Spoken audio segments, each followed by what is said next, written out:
You know something? I don't ever want my children to feel alone.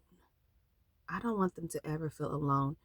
With the work that I am doing with the support group, Sisters Living with Religious Trauma Syndrome, religious trauma has that JW right there in the front to identify with the community I'm reaching out to.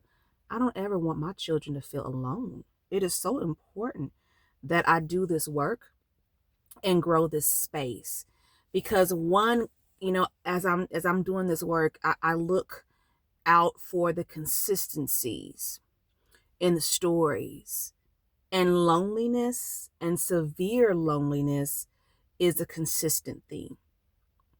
And I just sometimes I just sit back and I go, that's exactly one of my whys, why I'm doing this. When my daughter was 10 years old, this is when I was inactive. So that means I was not going to the Kingdom Hall. I'm in this state of like 2 years of darkness, just ruminating, not knowing what's going on with me, didn't know about religious trauma, but I could identify that I had had some type of traumatic response to the Kingdom Hall. I knew that if you heard me talk about what happened that night when I woke up in the middle of the night. Long story short, so this is 2 years into this process, about 2 years into the process of me being inactive. My youngest daughter was 10. And one day, she had just had it. She was not okay. She was not okay with her dad being remarried. And the way that this was introduced to her, it wasn't witness, honey. It wasn't nothing about that witness.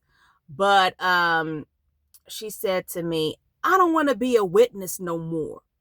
And I stopped for a minute. Like something in my brain said, click up. And I said, what'd you say? She said, I don't want to be a witness no more. And it was this very emotional moment that we had in the kitchen. And I'm trying to figure out what's wrong with her, what's going on. You're going to the Kingdom Hall. At that time, she's going with her dad. What's going on? And she's like, I don't want to do this no more. No, she's like, I want to be with you. You're not going. I want to be with you. So we had this intense, like, emotional conversation. And I said, okay. Wait, just pause for a minute. What if I could go back? How would that make you feel? And this 10-year-old girl, very mature for her age, she responded back, protected. And I was like, I don't know how I'm gonna go back, but that was it for me. And I told her, okay. I'm gonna figure out a way to go back to the Kingdom Hall. And even though we didn't know about religious trauma, this is a 10-year-old talking to me. She said to me, Mama, you're gonna hurt yourself. Why would you do that? And I said to her, so you can live. So you can live. Because I truly believe, right, in biblical teachings, in the power of biblical teachings, right? This world is so wicked. We are watching the fall of democracy. I mean, Daniel chapter 2. I mean, what? 244. You know what I'm saying? Hey, in my opinion, not to be pushing, my opinions on people. But when it, you know what I mean? But it's democracy is falling around us. Something's going on here. And I'm learning about how I feel about that, right? Being in a state of Indiana where this redistricting thing is a thing here and how that relates to the Constitution. Super confusing for me because as Jehovah's Witnesses, we don't vote. So all this politics stuff is super confusing for me and overwhelming. But long story short, I'm saying that women are being gaslit away from religion, not just the religion of Jehovah's Witnesses, all religion. I understood that I couldn't be the only person going through this. I also understood that, I have a son too. So as the group grows and we do more things, I'm talking about conferences, etc., etc., this would open up a community for my children too, to be able to just network with people who understand their journey. Right? So this work I do is very, very important. So I say all that to close and to say, definitely, hey, if you can identify as an inactive sister, and then if you're inactive, it don't matter if it's been a year, 5 years, 10 years, 15 years, 20 years, think about joining my Facebook group, Sisters Living with Religious Trauma Syndrome. What is religious trauma? What is it? It is when religion your religion has affected you mentally, emotionally, spiritually, everything in every domain of life, to the point where you can no longer find a sense of safety. It is spiritual abuse is what it is.